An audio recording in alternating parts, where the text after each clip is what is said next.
Olá, você que mais uma vez acompanha aqui o nosso Deixa que eu pergunto, o nosso DEP.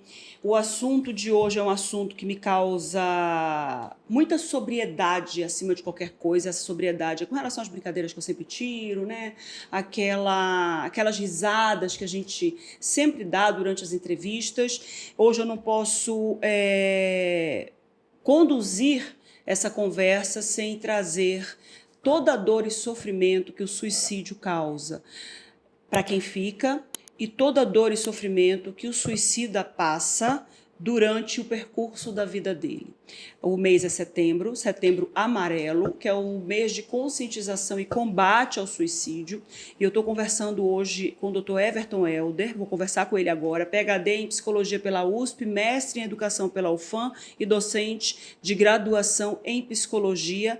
Um tema extremamente difícil de lidar, principalmente quando a gente fala de Amazonas, cujas tribos indígenas estão aí para justamente trazer mais uma vez essa discussão. Nós temos rituais indígenas que levam ao suicídio, faz parte da cultura de algumas tribos indígenas, de algumas etnias, e a gente precisa discutir isso porque a abordagem é completamente diferente.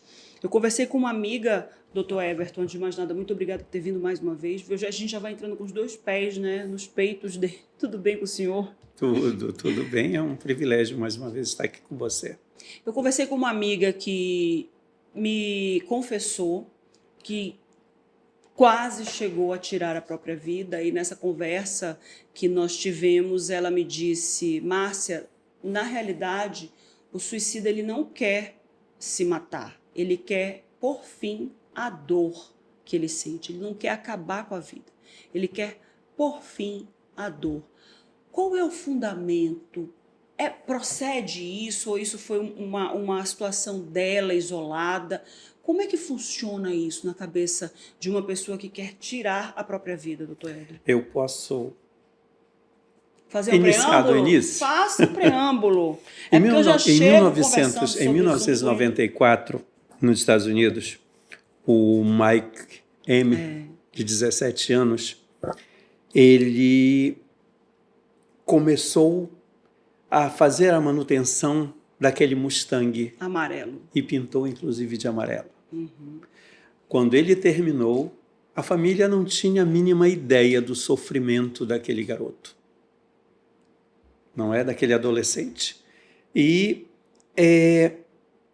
no dia do velório, nós tem a ação dos pais, é a primeira ação nesse sentido. Um laço amarelo no convite, yellow ribbon, não é, o laço amarelo. E abaixo escrito: se precisar, peça ajuda.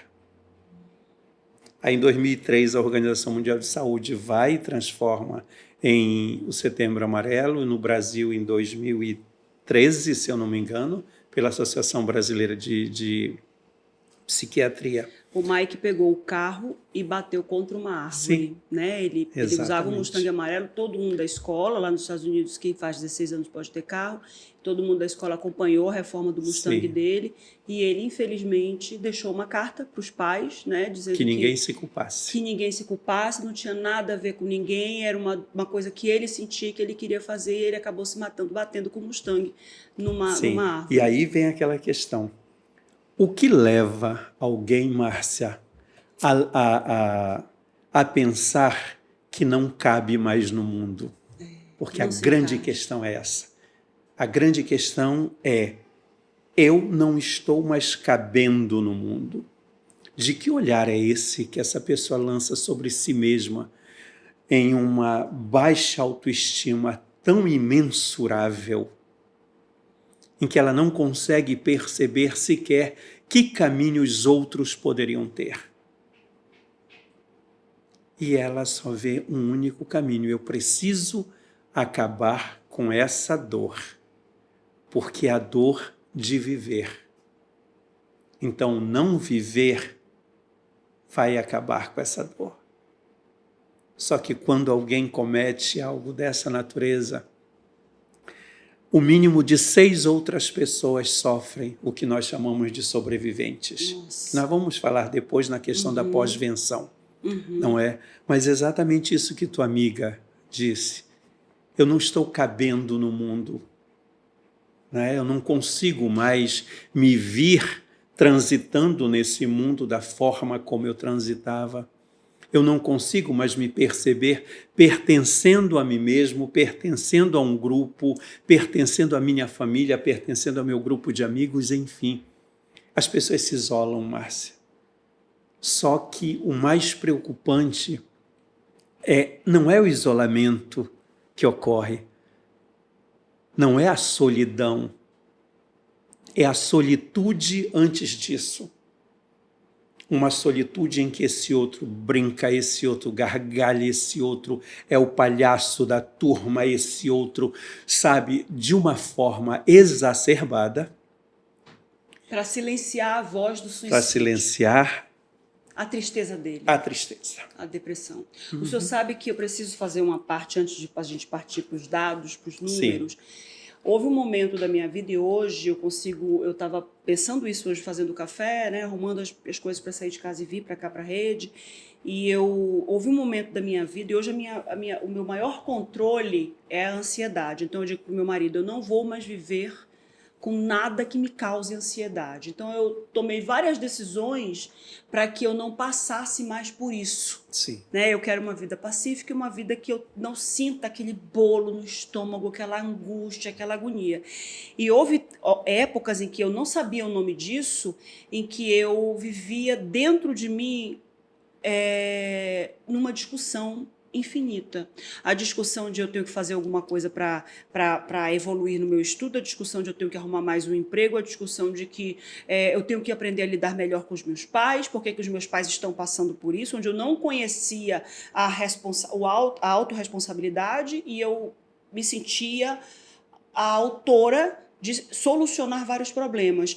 Houve um momento, me lembro exatamente disso, eu sentei na beira da cama e falei, meu Deus, me ajude, como é difícil conviver comigo. Olha só a frase que eu usei naquele momento. Como é difícil conviver comigo, porque dentro da minha cabeça tinha uma voz que não silenciava.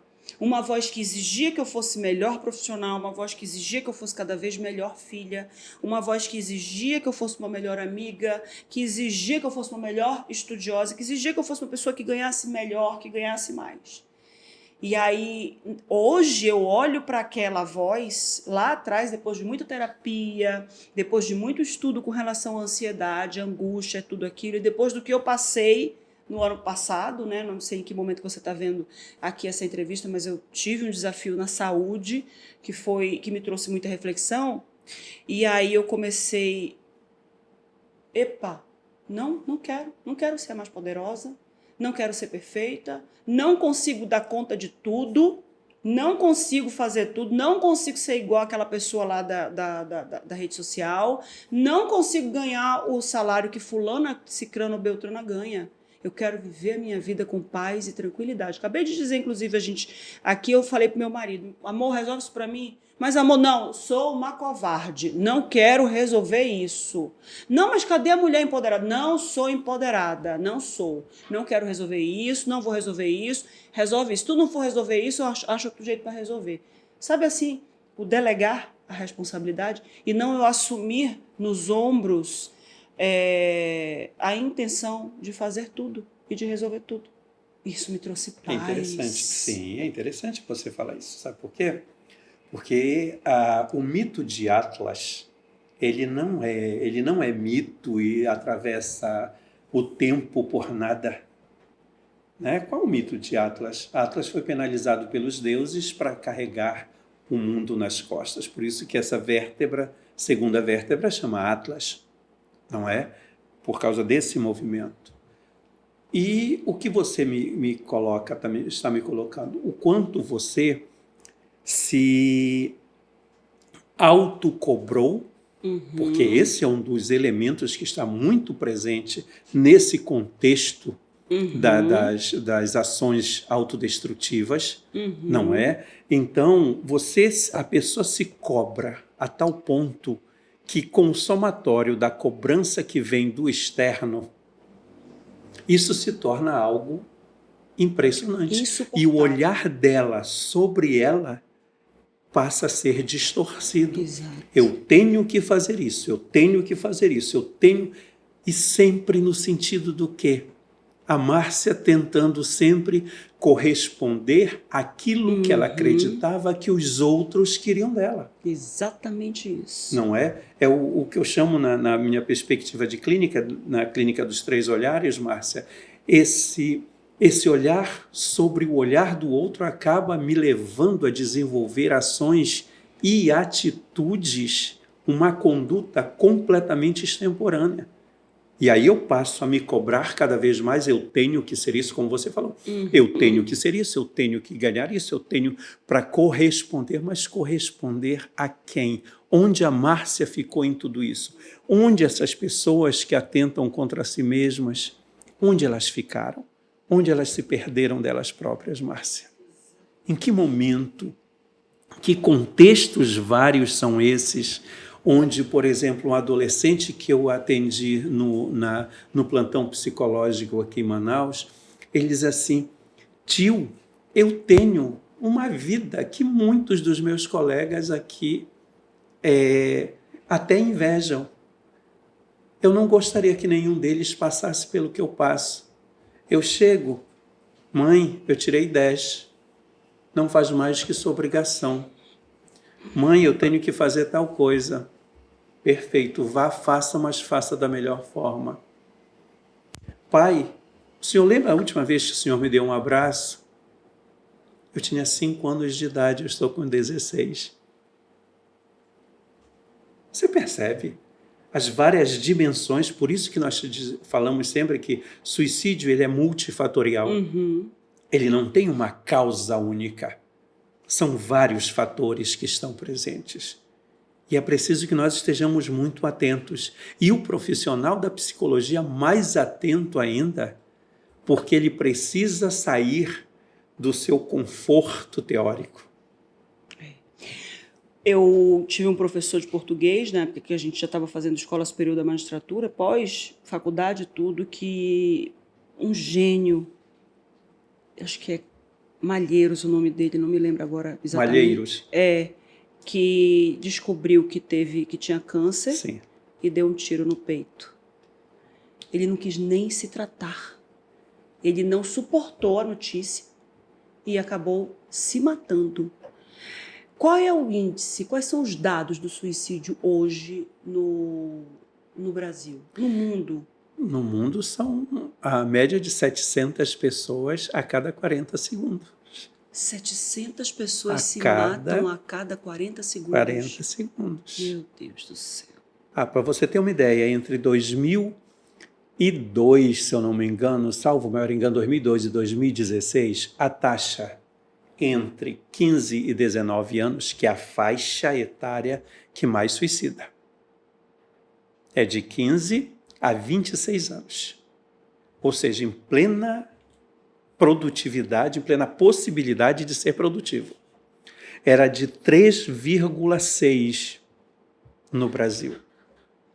Em 2016, passou para 49,3. No mundo, é a 4ª maior causa de morte entre esses adolescentes. O suicídio. O suicídio. No Brasil é a 3ª. No mundo é a 3ª, no Brasil é a 4ª. Depois de acidentes e uma série de outras coisas.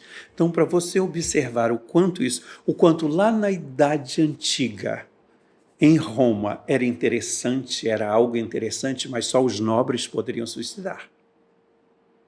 Como é?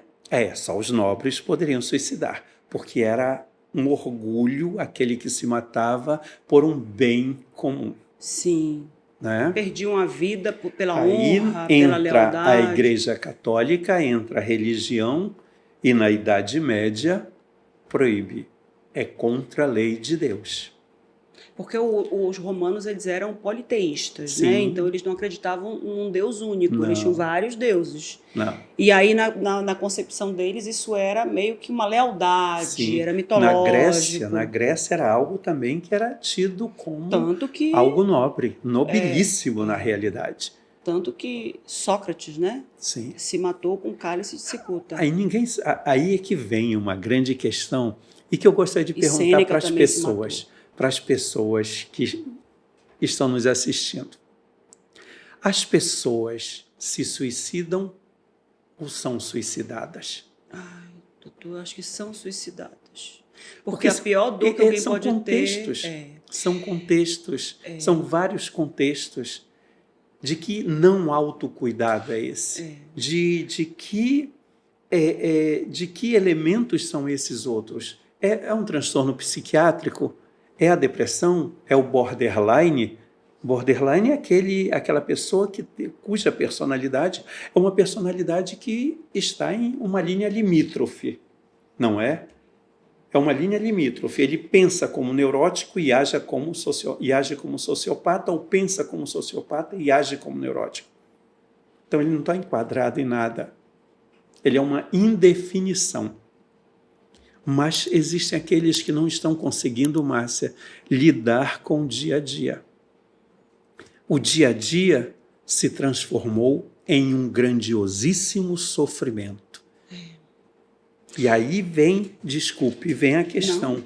Não é um sofrimento. Se é grandioso, são vários sofrimentos que convergem e transformam aquilo nessa imensurável vivência do sofrimento. Eu penso que o tem que é o que mais tira a pessoa do centro. Sim. Você tem que ser, você tem que ter um corpo bonito, você tem que ter um rosto bonito, jovem, jovial, as cobranças, né, da sociedade. Eu sinto muito dizer isso, mas isso começa muito com os pais, de dizer, você tem que ser o melhor da classe, você tem que ser rico, você tem que concluir, você tem que fazer direito ou medicina ou o que quer que seja. Você não tem que ser feliz, você tem que ser bem-sucedido.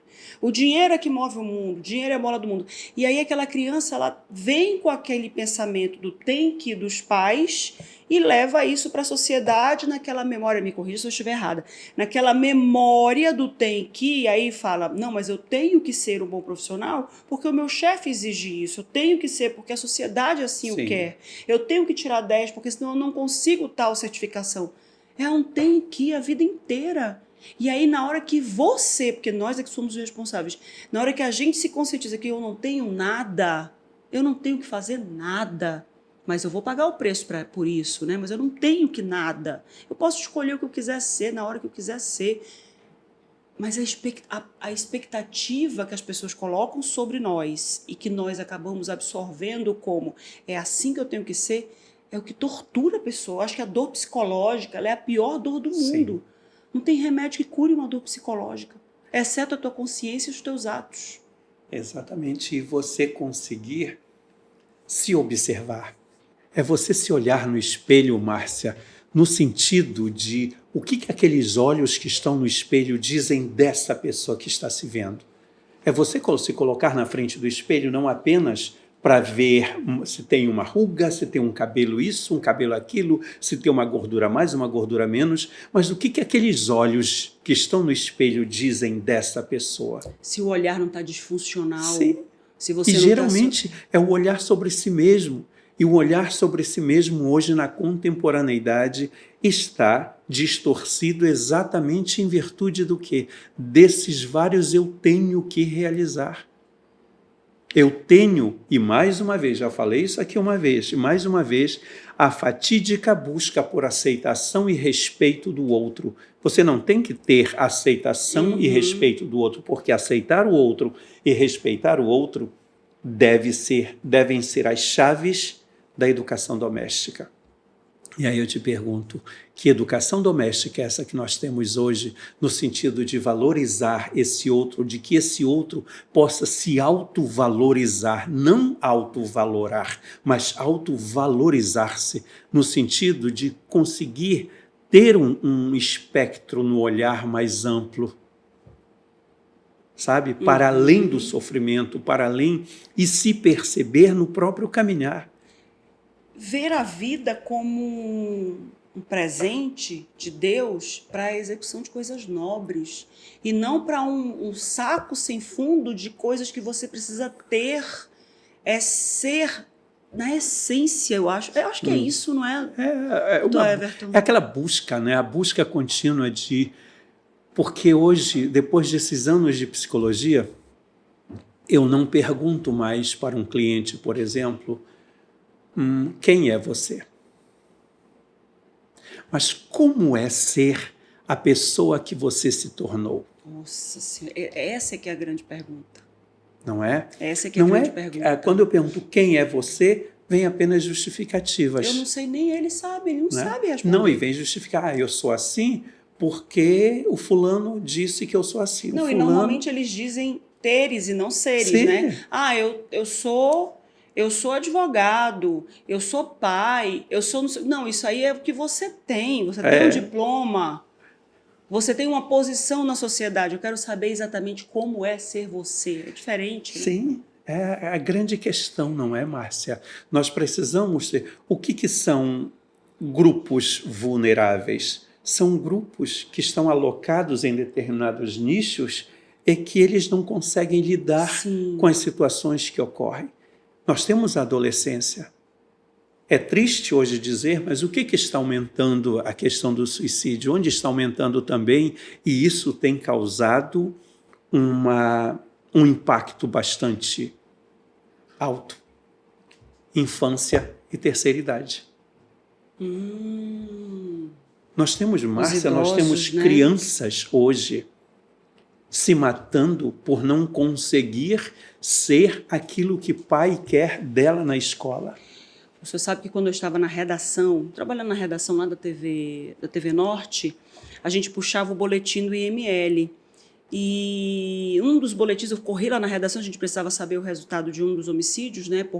A pessoa foi encontrada morta, a gente queria saber por quê, porque eu ia entrar no ar. E quando eu olhei o boletim do IML, eu vi lá o nome e a idade. 11 anos. Aí eu parei assim, eu falei, Nilza, era a Nilza, né? Na época, a nossa chefe de redação, de reportagem. E aí eu falei assim, Nilza, peraí, suicídio? Uma criança de 11 anos se matou? Márcia, ela disse para mim, todo dia tem crianças se matando. E sabe quais são os motivos? O pai foi lá e tomou o videogame. Estava quase vencendo uma fase do jogo, o pai foi lá e tomou o celular. É uma coisa assim absurda, porque para ela aquilo ali é o desafio que ela está vivendo naquele momento. E eu não sei o que é, doutor Everton. Será que falta o quê? Ensinar os filhos, as crianças a lidar com a frustração, trazer a frustração como um sentimento normal. E principalmente não criar mais frustração nesse outro. Nesses grupos vulneráveis tem isso? Quais são os principais sentimentos que esses grupos têm? Incapacidade. São os 3 Is. Incapacidade, ineficácia e ineficiência. São os 3 Is que estão muito presentes, não é? Nesses locos de pessoas chamadas de pessoas em vulnerabilidade, no que tange ao suicídio.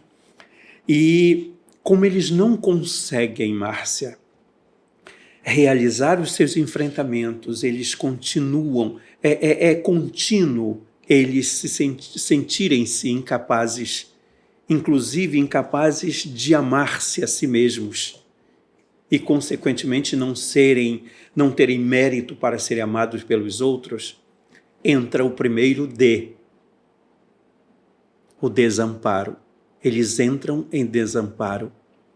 A sensação de que não há quaisquer porto seguro, não há quaisquer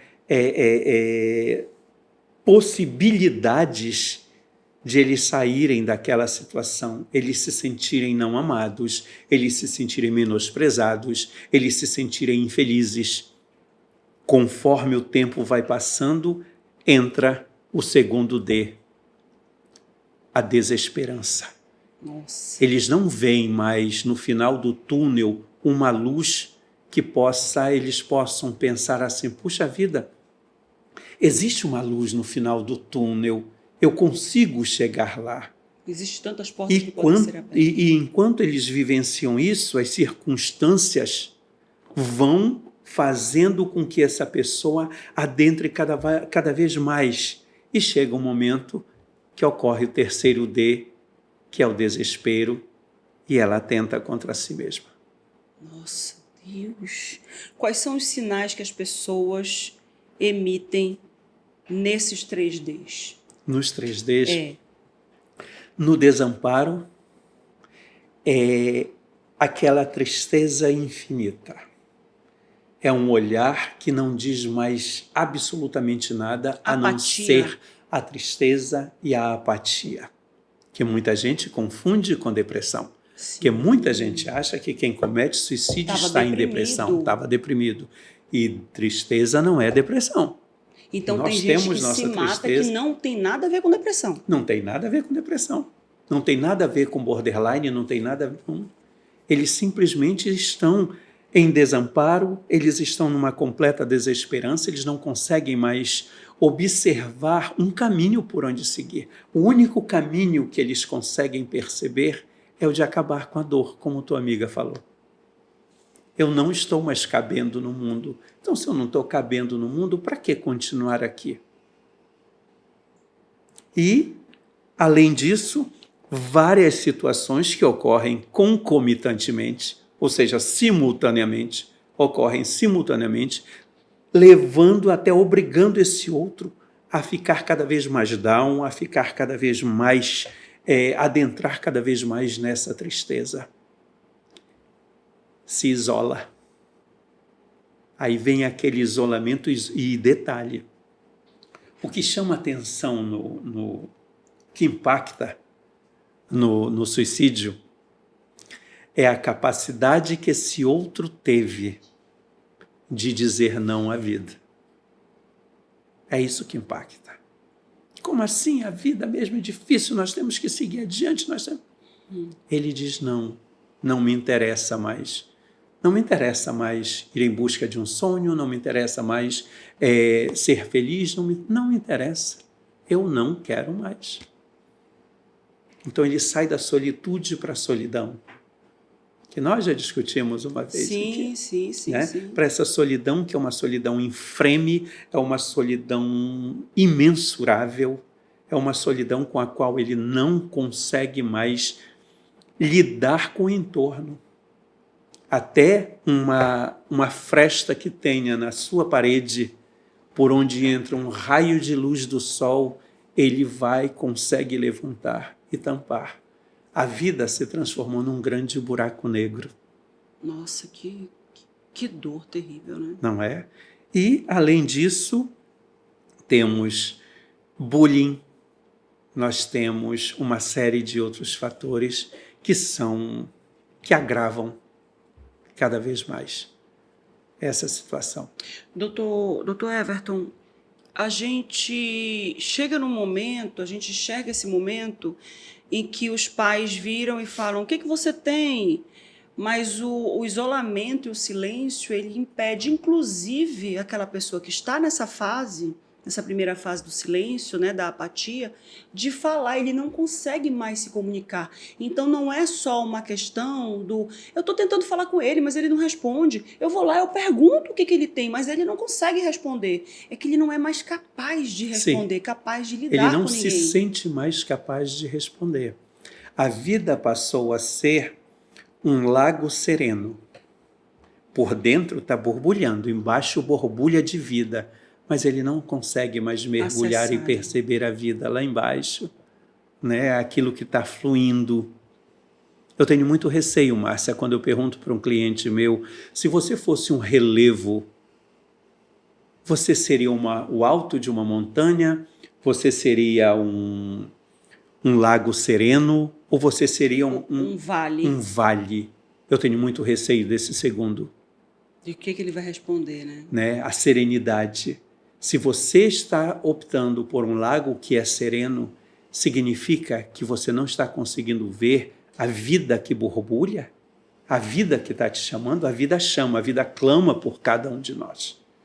Agora, de que olhar é esse que eu lanço sobre a vida? De que olhar é esse que eu lanço sobre o meu entorno a partir das experiências que eu estou tendo? Será que vai ser como Márcia Lasmar? Eu tenho que isso, eu tenho que aquilo, e com isso vai se consumindo.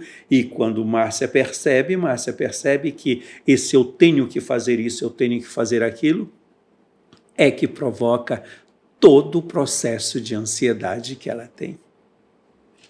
E que é insuportável. Que é insuportável. Foi lá Só atrás. pode me dizer da dor quem passa pela dor. Eu já superei muito disso, 70%. Eu ainda tenho alguma ansiedade que vem me aplacar. Mas o que seria a vida sem angústia e sem ansiedade? Uma ansiedade moderada na qual eu consiga conviver. Né? E a grande questão que eu vejo, até que ponto, e aí uma elucubração minha, até que ponto, Márcia, essas pessoas que cometem suicídio, elas não passam apenas a se vir como a própria ansiedade.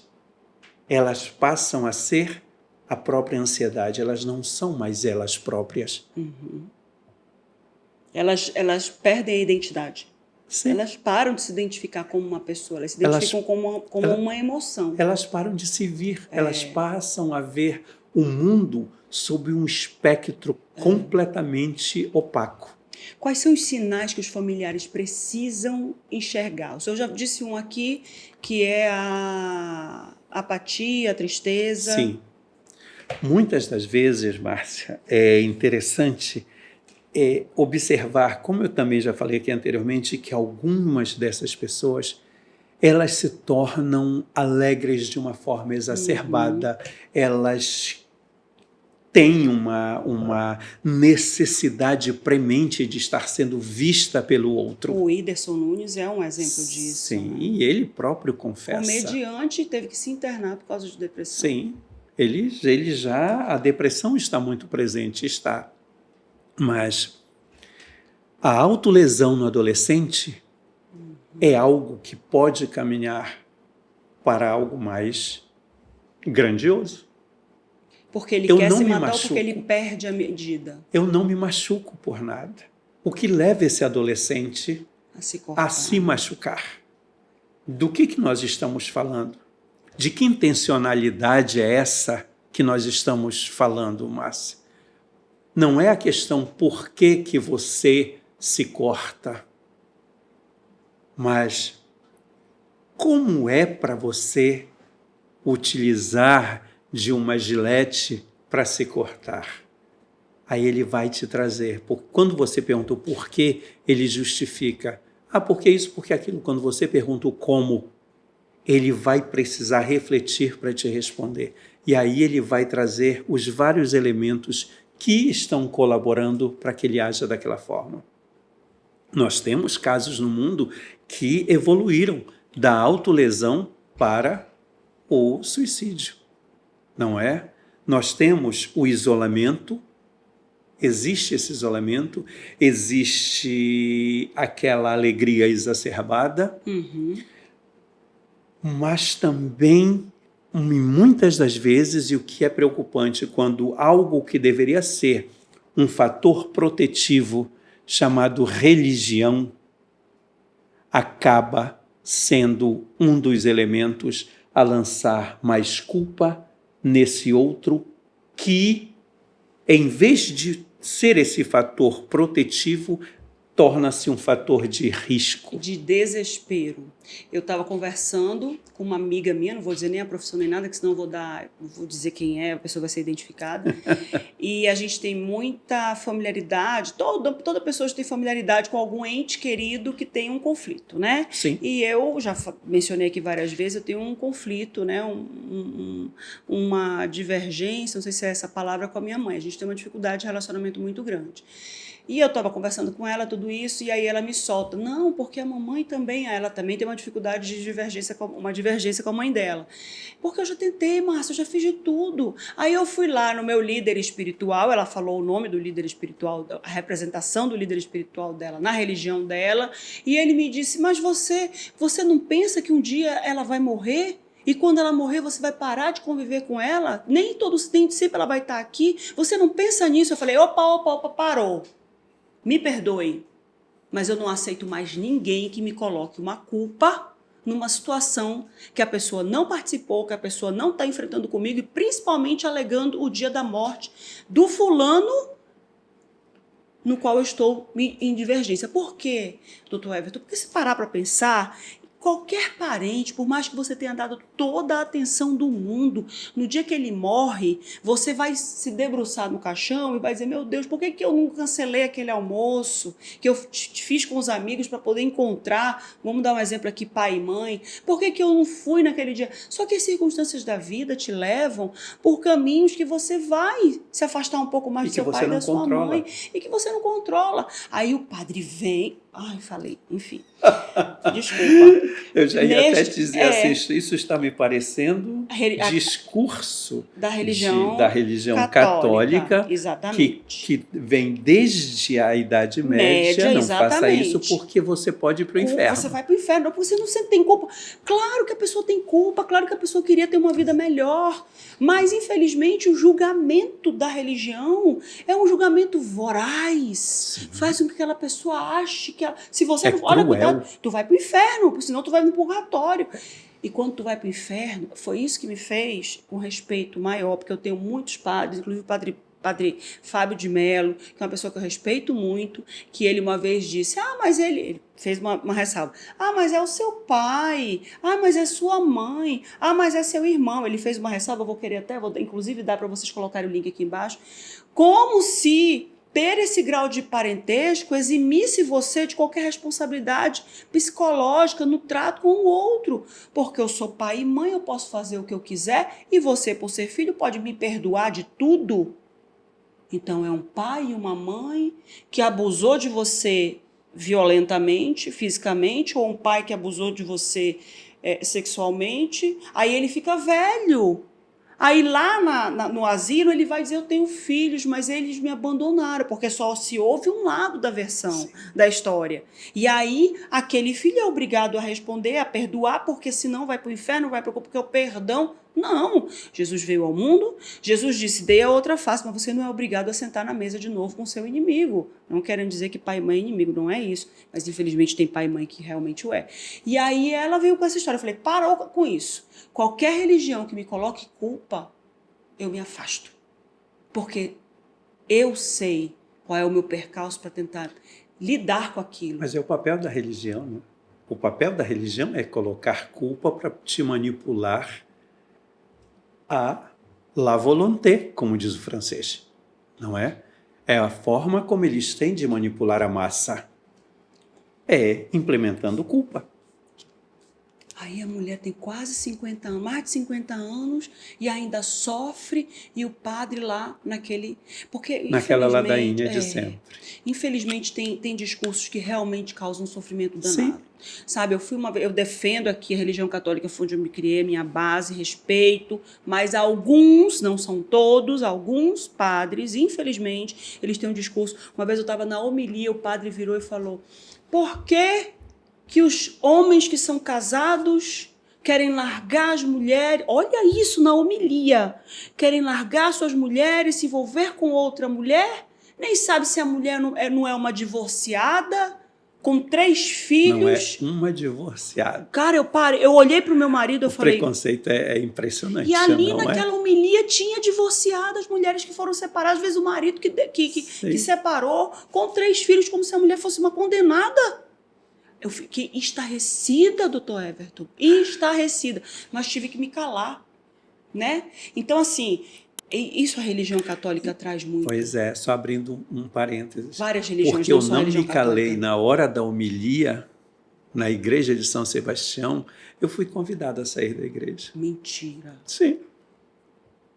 O senhor falou na hora da homilia? Na hora da homilia. Eu levantei o braço, o padre falando que deveria todos ali, nós éramos todos jovens, todos nós jovens deveríamos lembrar que nós fomos criados para multiplicar. Imagina eu que não tenho filhos. Então, que o casamento era o objetivo dele era multiplicar. Aí eu levantei o braço e perguntei: padre, a igreja vai ajudar na educação? Vai ajudar na alimentação? Vai ajudar no vestuário? Ele disse: meu filho, a porta da igreja está aberta. Tchau e bênção. Meu Jesus. Então, eu me senti excomungado. Então, foi excomungado, você foi excomungado. Ainda bem que temos outros recursos religiosos, né? Sim. Imagina, se eu for para a igreja hoje, eu e meu marido optamos por não... Como é? Procriar, né? Optamos por não procriar. Então, nós não somos uma família. Eu e meu marido não somos uma família. E trazendo para a questão religiosa, para a questão do suicídio. Até pouco tempo, a igreja não fazia missa de corpo presente, não fazia missa de sétimo dia. Ou seja, o suicídio carrega um estigma que é algo imensurável, que é algo fantástico, é algo grandioso. E o estigma que vai seguir quem? A família, os sobreviventes. Porque eles sempre se olham naquela perspectiva de que eu não tive capacidade de vir o que estava acontecendo. Eu não consegui ajudar meu filho, eu não consegui ajudar meu irmão, eu não consegui ajudar meu amigo. Então, por isso que a pós-venção é esse algo tão importante de ser feito.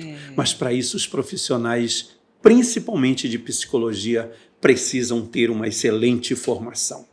E os padres, eu acho que tem que estudar um pouco mais sobre isso. O sistema religioso, por exemplo, onde eu encontro muita guarida, muito apoio na escola, entre os professores, que carregam as escolas na costa, que precisam dar 500 horas de conteúdo, porque são obrigados, e ao final são obrigados a passar todos os alunos, e isso está causando muito sofrimento neles. Nós tivemos casos agora, não sei se você viu, teve uma professora, não sei se foi Santa Catarina ou em Minas Gerais, que se matou. Meu Deus. Se matou em decorrência de todo esse contexto que a escola... De cobrança, né? Esse contexto completamente extemporâneo de cobranças, não é? E principalmente, ela observando, ela chegava na 7ª série, alunos que não sabem sequer escrever o nome, mas foram passados continuamente. Por causa dos dados do Ministério da Educação, do IDH. Por causa do IDH, o Índice de Desenvolvimento. Que desenvolvimento humano é esse? Onde a educação, que é o parâmetro principal, está sendo relegada a segundo plano.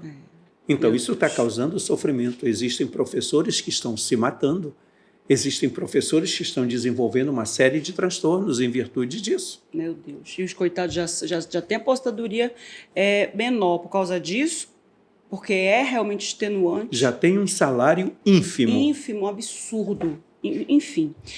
O senhor falou aqui sobre o desamparo, que foi a apatia. Sim. Quais são os sinais da desesperança até chegar ao desespero?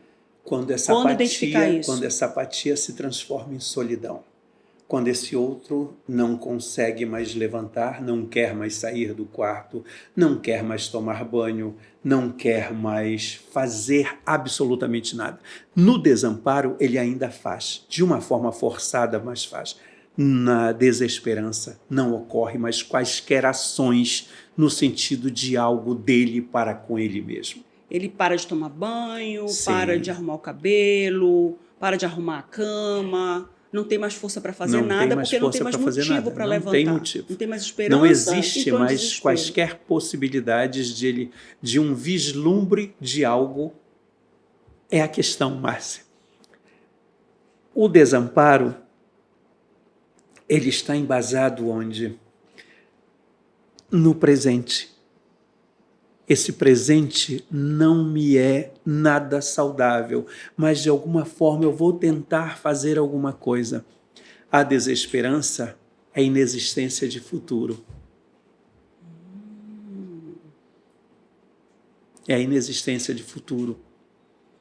Não tem a questão da ansiedade. A ansiedade não é... Trazer o futuro de forma negativa para o presente. Não é a questão de um sofrimento por algo que talvez sequer aconteça. Exato. E que em 90% das vezes não aconteceu. Então, não aconteceu. A desesperança, essa questão do futuro. O futuro é inexistente. Ele enxerga não enxerga a linha, não enxerga luz, não enxerga nada. Nenhum e aí nada vem, possível. aí, diante de todo esse contexto, o que resta para essa pessoa? Acabar com a dor. Acabar com essa dor existencial. Acabar com essa dor de não caber mais no mundo. É o desespero. E ele atenta. Lidar com essa pessoa? O que os pais, os familiares, os amigos precisam fazer para lidar com essa pessoa? Olha, eu nunca esqueço que eu passei... deixa eu ver como eu falo para a pessoa não se reconhecer. Porque ela é uma das que assiste quando eu estou aqui. Ai, gente, muito obrigada pela audiência. Curta, compartilhe e envie para os seus familiares. Ela estava com 15 anos. Eu fui chamado de urgência em um condomínio de luxo aqui em Manaus, porque essa menina se trancou no banheiro. Já tinha 2 horas e estava com 2 caixas de medicamento controlado. A felicidade é que o adolescente não sabe que não é tomando 10, 20 comprimidos que ele vai morrer. Não é. Vai causar náusea, vai causar vômito, vai causar desconforto. Mas não é isso que mata. Mas também eu não vou dizer aqui o que mata. Não tem que dizer, exatamente. Já falar, não fale. E eu comecei a conversar com ela. E, em um determinado momento, eu escrevia, passava por baixo da porta. Daí a pouco, aí pai e mãe aqui desesperados, responda. Você responde quando você se sentir confortável. Quando eu falei isso, o papel volta. A resposta marcada com batom. Escrita com batom. E eu fiquei. Foram quase 4 horas e meia. Nossa. Até que ela disse assim, ei, tô gostando de ti.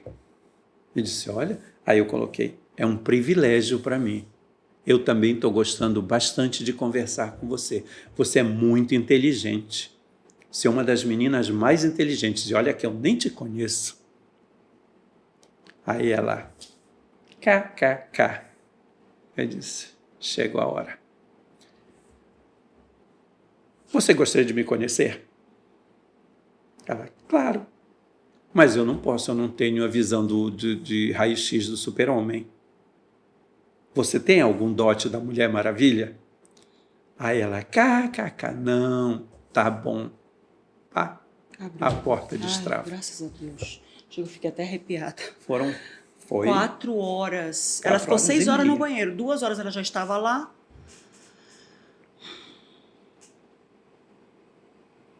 E por uma temática, um motivo que a maioria das pessoas achavam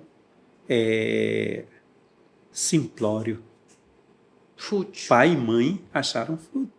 Mas eles acham fútil na idade que eles estão. Na idade que a gente tem lá com 17, com 16, com 18. Pelo contrário. A adolescência, por isso que eu digo, não existe uma adolescência, existem adolescências. Não é? A adolescência, ela é de extremos, Márcia. Ou todo mundo me ama, ou todo mundo me odeia. Então, tudo na adolescência é grandioso. E nessa geração atual, a famosa geração floco de neve, né, que não sabe lidar com limites, não sabe lidar com nãos, isso está cada dia mais difícil. O que fazer com essas pessoas? Quais são os passos assim, que as pessoas precisam dar para socorrê-las?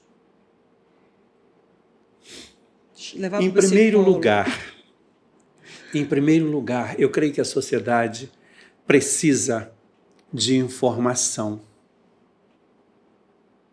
sabe? De ser sensibilizada a partir da informação que levará à saída desse nicho chamado tabu, né? Tabu com suas regras, com suas normas.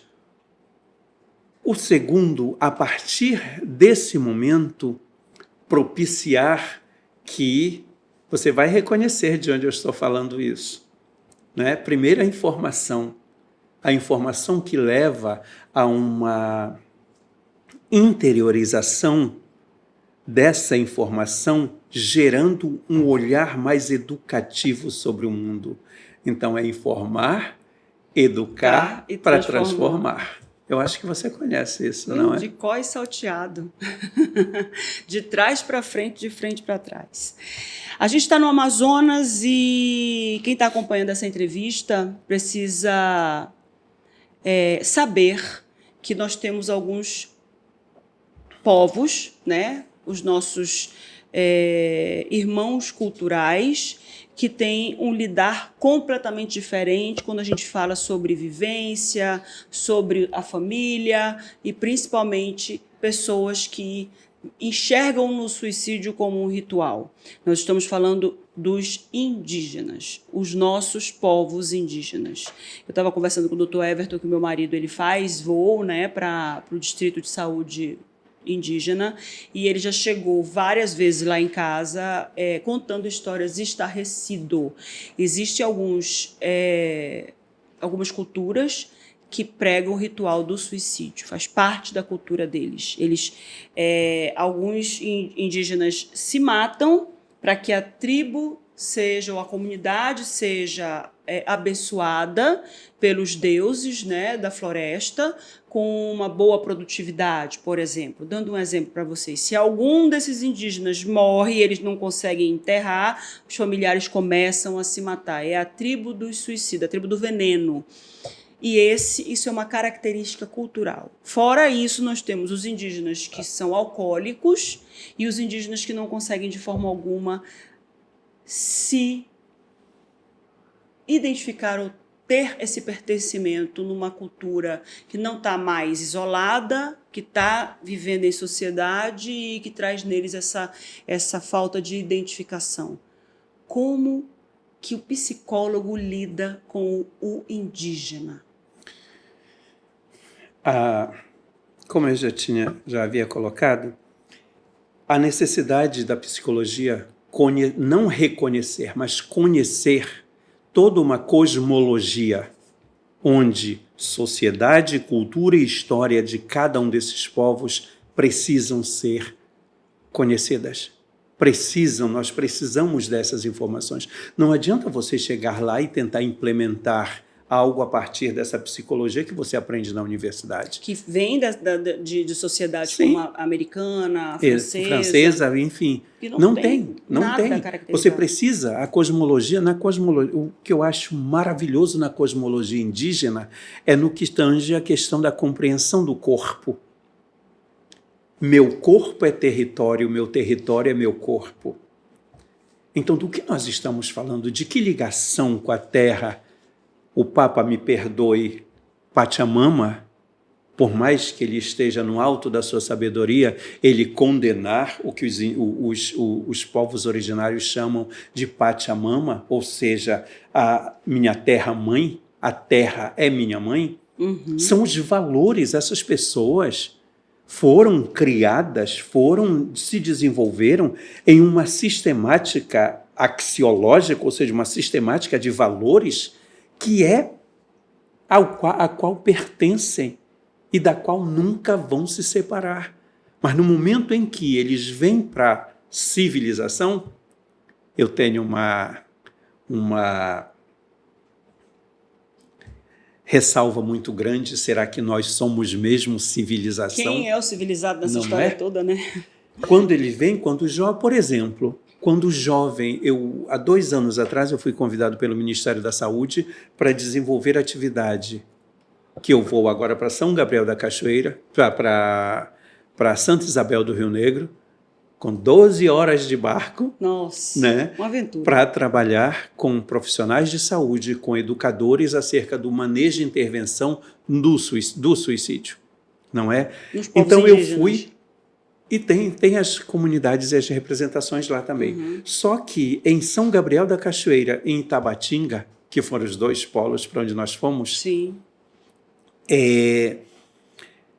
o alto índice de suicídio entre indígenas e como é que algumas comunidades sofrem isso.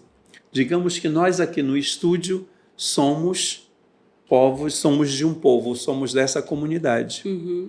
Eu me suicido por enforcamento às 18, você se enforca por enforcamento às 19, O Clóvis, Clóvis às 20, a Brenda às 21 e o e o Alessandro às 22. Só que geralmente vai até 23 horas. Então, 18, 19, 20, 21, 22, 23. São 6 suicídios em uma única noite. É sazonal, porque repete-se a cada... E ninguém sabe qual a origem disso. Esse jovem, muitas das vezes, ele sai da sua etnia para vir buscar recursos para estudar, para desenvolver e tudo. Não é? Ele chega aqui, ele não é aceito pela civilização urbana. O que acontece? Ele se frustra.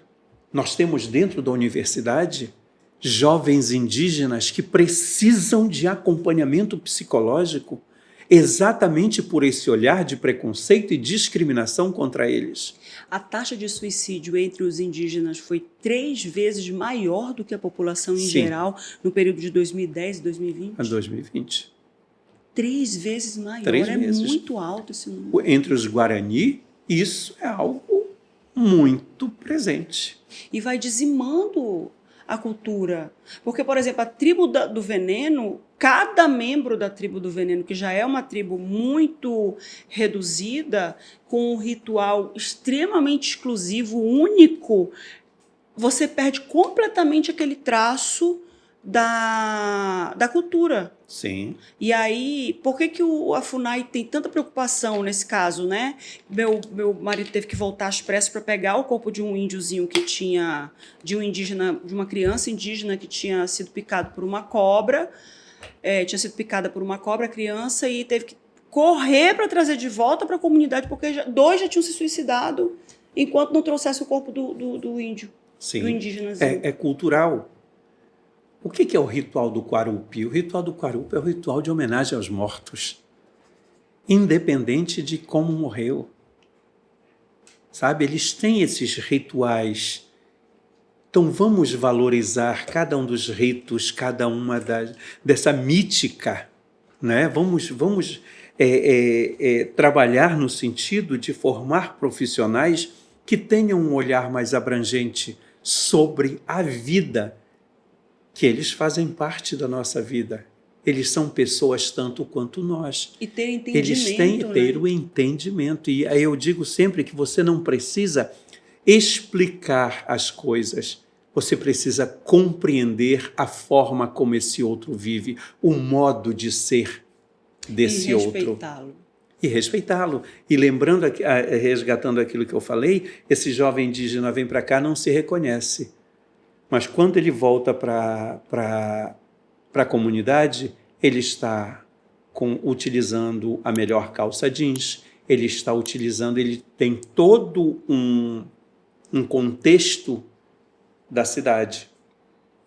E quando chega lá, ele é desprezado pelos seus. Nossa, que loucura isso, né? Então, aí vem ele perde a questão. O pertencimento. Exatamente. E aí vem a questão que é muito alta hoje, que é o envolvimento com álcool e outras drogas.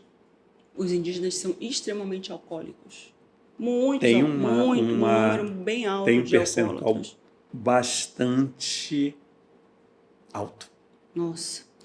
Quais são, o que se pode fazer quando se fala em políticas públicas de prevenção? E aqui eu vou abrir esse questionamento para que o senhor traga, não sei se tem como dar uma resposta para as duas situações, tanto para as pessoas que estão na cidade, quanto para as pessoas, para os povos indígenas. Como prevenir isso? Eu Como é que creio, trata, né? Porque não basta chegar lá na comunidade indígena e dizer, olha, nós temos um lacinho amarelo, porque lá nos Estados Unidos aconteceu. Sim. Como que explica isso para eles? Eles têm um entendimento, uma visão completamente diferente. O entendimento é completamente diferente. Em primeiro lugar, é compreender. Compreender esse nicho deles acerca da morte, acerca de como eles entendem, né? E principalmente, Márcia, compreender esse modus vivendi. De que modo de vida é esse? De que modos de vida são esses? Não é? O que eles podem nos ensinar? Eu nunca esqueço de uma psicóloga que foi desenvolver atividades. Prof, eu tenho que desenvolver, eu vou desenvolver atividade com violência doméstica. Se você tem certeza, tenho. O Ministério da Saúde diz que eu tenho que trabalhar violência doméstica. Eu disse, então tá. Vá lá, faça o que você foi ensinada e depois me diga se você conseguiu. Depois de 4 meses, lá vem ela, triste, não consegui nada. Disse, tá, me diz como é que é a dinâmica. Ela disse, eu estou lá, tem um grupo de mulheres artesãs. Eu disse, é mesmo? E o que falta para você? Aprender com elas a fazer artesanato. Ela me olhou, se é mesmo? Eu disse, é. Você não está lá para explicar ou para levar quaisquer explicações. Você está lá para compreender a dinamicidade que envolvem as relações. E conforme ela começou a tecer os primeiros urutus, as mulheres começaram a falar sobre violência doméstica. E é isso. É você ter abertura para com esse outro. É você não se amparar nas tuas teorias para tentar explicar uma coisa que não é da tua vivência, não é da tua experiência. É a conexão, né? É você se conectar com esse outro.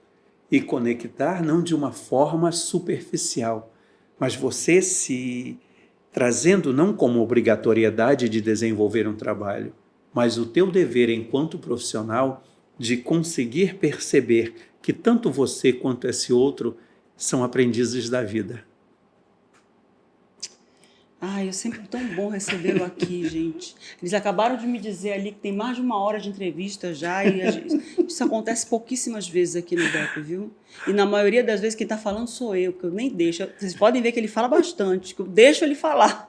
Doutor Everton, muito obrigada. Eu quero que o senhor me diga o que... Em uma frase, em um recado, em um passo, como dar esse apoio, essa ajuda às pessoas que, dentro de todos esses sinais que nós discutimos aqui, possam estar pensando em suicídio. O que fazer? Aliás, eu vou mudar a pergunta. Quem está assistindo e já pensou em suicídio, o que essa pessoa precisa fazer? Quando a noite te parecer muito escura, apenas lembre que no dia seguinte o sol vai nascer por e para você. Se precisar, temos apoio para isso. Procure apoio. Peça ajuda. Não tem noite escura que dure para sempre. Para sempre. Tudo passa. E eu posso falar isso porque passei por muitos desafios. São desafios que às vezes te tiram a esperança, mas persista. Sim. Peça ajuda, peça ajuda, peça ajuda, peça socorro, abra o coração. Obrigada, viu, doutor Everton? Por nada. E eu tenho, inclusive, na universidade, um grupo para acompanhamento de pessoas familiares que são sobreviventes. Para acessar esse grupo, o que a gente faz? Entra em contato comigo. A gente vai fornecer o celular, a gente pode colocar o telefone aqui na descrição, né? A gente vai colocar o telefone aqui na descrição. Preciso divulgar os canais de apoio e é nesse momento que eu peço que o Alessandro, por favor, coloque aqui em caracteres, caixa alta, tá, Alessandro? Coloca aqui do lado, me cobre, tira a minha imagem, coloca os canais de apoio. O CVV, que é o Centro de Valorização da Vida, ligue 188, o atendimento é gratuito e sigiloso, funciona 24 horas. Está pensando em atentar contra a própria vida, só liga para lá, liga 188, só para ouvir a voz de alguém. Essa pessoa vai trazer para você um apoio, porque ela vai ter um cuidado direcionado para a intenção e principalmente para trazer de volta a sua visão de uma vida valorosa. Tem também os centros de atenção psicossocial, que são os CAPs, e a rede de saúde mental. E, claro, o Dr. Everton sempre traz para a gente esse apoio, essa acessibilidade, essa alegria, essa simpatia em trazer e ajudar o próximo, mais do que um psicólogo, mais do que doutor, mais do que mestrando, mestre, mais do que pedagogo, sei lá, mais do que docente. O senhor é humano e a sua humanidade transparece pelo seu olhar. É por isso que às vezes eu fico aqui encarando assim, ó. Eu vou lá fundo, lá na menina dos olhos dele, eu tô lá, né? Porque o seu olhar passa pra gente essa tranquilidade, essa humanidade. É um olhar que diz, a hora que você precisar me liga que eu vou lhe acudir. É tipo isso. Depois me dá o telefone, eu já tenho o telefone dele pessoal, né? Já. Vou deixar lá no meu 190. É urgente, liga pro Dr. Everton. Obrigada, viu, Dr. Everton? Eu que agradeço mais uma vez pela confiança. Estaremos juntos de novo, muito em breve. Tá certo. Você que está aí do outro lado, não se esqueça, apoie, ajude, não julgue, não culpe. Antes de qualquer coisa, não use palavras carregadas de culpa, de remorso, que façam com que aquela pessoa sinta mais aflição e mais angústia. Os momentos que a gente vive e os momentos que o outro vive são completamente diferentes, a percepção é diferente, a visão é completamente diferente. Não acho que você sabe de tudo, não acho que você tem a resposta ou a solução para tudo. Você não tem, aceite isso. E aceite isso com a humildade de ajudar, de contribuir, de melhorar a existência de alguém. Se você conseguir tirar uma pessoa da angústia e do desespero do suicídio, a sua própria vida já valeu a pena. Fica o recado aqui embaixo, quem quiser encaminhar para qualquer pessoa que precise ouvir essa entrevista, precise estar em contato conosco, mesmo que pela tela aí do YouTube, mesmo que pela tela do celular, pela tela do iPad, pela tela da TV, nós estamos aqui por você e para você. CVV, Centro de Valorização à Vida, 188. Não fique no desespero. Peça ajuda. Até a próxima.